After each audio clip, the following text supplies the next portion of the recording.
చెప్పండి అన్న. ఇప్పుడు జనసేన తెలుగుదేశం ఏదైతే ఉందో సీట్స్ ప్రకటించేసేసారు.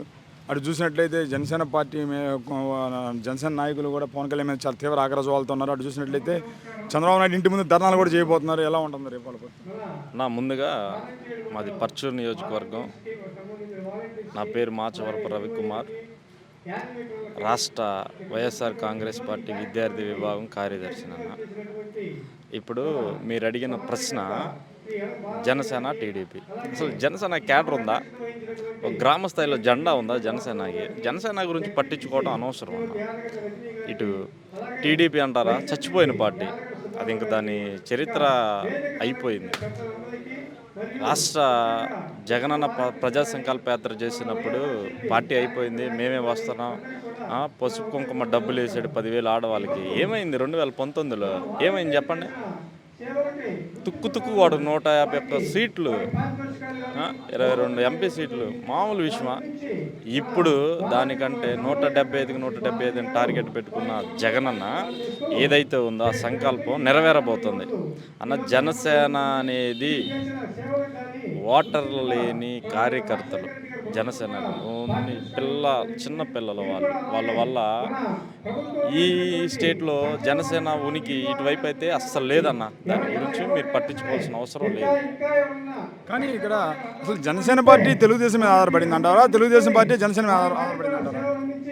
అసలు జనసేనకి క్యాడర్ లేదు. చోట చిన్న నాయకులు ఉన్నారు.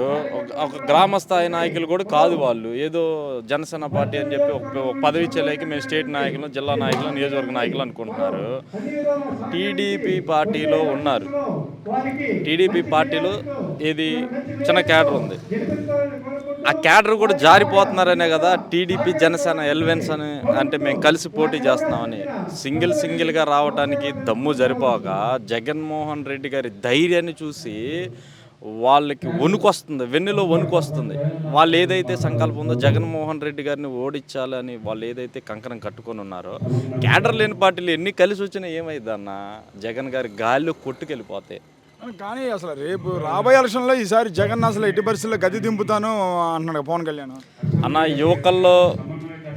యువతలో వచ్చిన మాట నేను చెప్తున్నా. యువత తలుచుకుంటే ఏదైనా చేయగలరు. యువతలో ఉండదు చెప్తున్నా. పవన్ కళ్యాణ్ గారు 2019 ఎన్ని సీట్లు పోటీ చేశారు? 2 సీట్లు పోటీ చేశారు. ఒక్క చోట డిపాజిట్ వచ్చిందా? పవన్ కళ్యాణ్ వాళ్ళు గెలిచేది ఏందన్నా? అసలు పవన్ కళ్యాణ్ రేపు గాజువాకలో గెలవమని చెప్పు, పవన్ కళ్యాణ్ పోటీ చేసే ప్లేస్లో గెలవమని చెప్పు, ఛాలెంజ్ చేస్తున్నాం. పవన్ కళ్యాణ్కి డిపాజిట్లు కూడా రావు ఈసారి 2024. కానీ ఒకటి బ్రదర్, ఇక్కడ చూసినట్లయితే మరి ఇప్పుడు జగన్మోహన్ రెడ్డి ఒక్కడు, అటు చూస్తే అన్ని పార్టీలు ఏకమవుతున్నాయి. మరి గెలుస్తాడు జగన్? బీజేపీ కలిసి వచ్చిన, కేంద్ర ప్రభుత్వం కలిసి వచ్చిన జగన్మోహన్ రెడ్డి కాలు కదిలించలేని పార్టీలు అవన్నీ. ఈ ఏపీలో జగన్మోహన్ రెడ్డి గారిని తట్టుకోలేని పార్టీలు అవన్నీ. ఎంతమంది అయినా కలిసిరనేయండి, జగన్ గారికి ఏమీ కాదు. 151 సీట్లతో 2019 అయితే గెలిచాము. 2024లో అంతకంటే ఒక సీటు ఎక్కువగానే ఉండేది, కానీ తక్కువ అయితే ఉండదు.